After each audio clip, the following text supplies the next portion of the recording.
You are currently sitting shotgun in Coburn Benson's 1913 Pilot. And we're going to talk a little bit about starting it up here. Just a little bit. Pilot was a car made in Richmond, Indiana, which is on the Indiana-Ohio border. It was a nice, good quality machine with a lot of interesting features. For instance, down on the floorboard here, past Justin's knees, is a brass plug. Well, that plug goes between two copper contacts on the main line to the starter. So when you pull this plug out, it's absolutely dead from the battery to the rest of the whole machine. So you put that in, and you don't have to buy one of these fancy battery switches. It was original equipment. The lighting electrics are all by Gray Davis of Amesbury. The starter, the generator, the headlights, all the lighting gear. The ignition is by Eisman. Now, this big aluminum lump on the floor covers over the end of the starter. It's a huge starter, and in the advertising literature it said not to worry about stalling the engine on the railroad tracks, that the starter would be good enough to drive the car for a quarter mile without the engine. And looking at the size of the starter, I'm thinking that it might even be true. They also advertised that it was a good hill climber, and sure enough, when you come to a hill, if you come to the hill at 40 miles an hour, you'll crest the top of the hill at 40 miles an hour. The bore and stroke of 4x6 makes a 450-inch engine, and indeed, just like the advertising says, it's a good hill climber. Now to start, we just put the coil switch over in the magneto position, and see if the starter's fine. We'll just see if she'll fire. Voila, running car.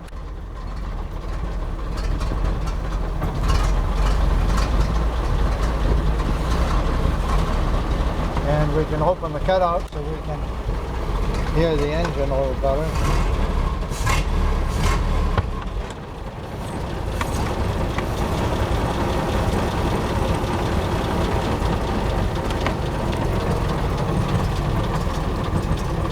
And it's a pretty well behaved machine. The shifting and the braking is in the center of the car.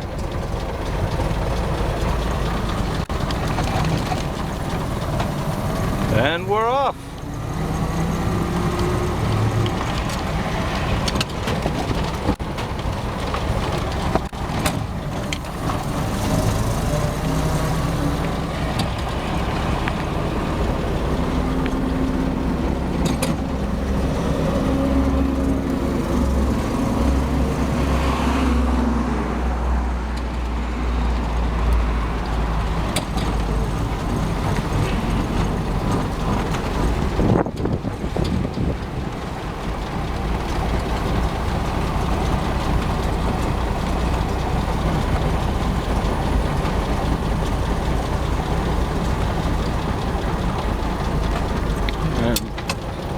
Into reverse.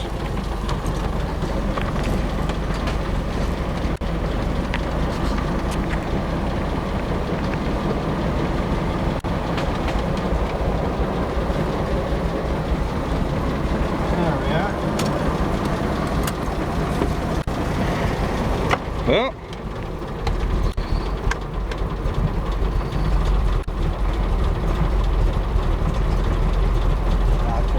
Leave that running.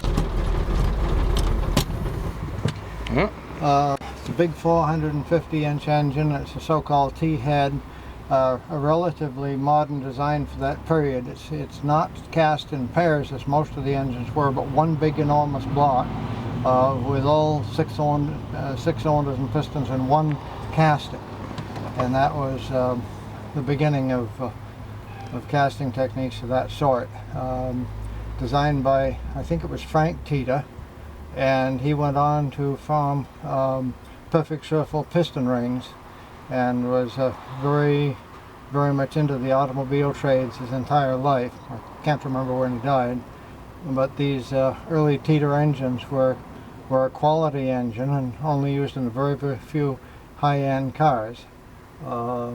They made a 4-cylinder for the American underslung that was 5 3/8 by 5 1/2. I think that gives 530 inches. But this is the 6-cylinder at 450 inch bore and stroke of 4x6. And it starts nicely on the crank handle. It's not ugly at all. And the thing I have to remember, it's a 3-speed, and it's got plenty of torque, so you don't need the 4 speeds. But all the big cars I've driven have been 4 speeds, so when I hop in this, I gotta be very, very careful to shift into first and not reverse, which I've done 2 or 3 times. So we just have to make an extra special effort to remember this is a 3-speed, not a 4. And the accelerator pedal is in the usual place for these big cars. It's in between the clutch and the brake pedal.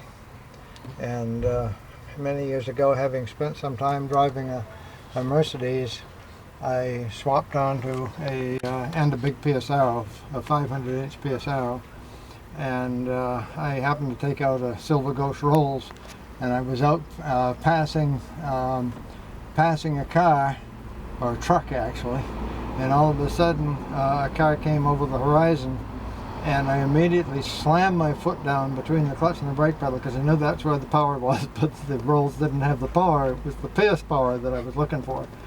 So this is the similar. It's got the pedal in the middle, but you get used to it pretty quick. There's our sweet little lovely. And there you have it, Coburn Benson's 1913 Pilot. Love it.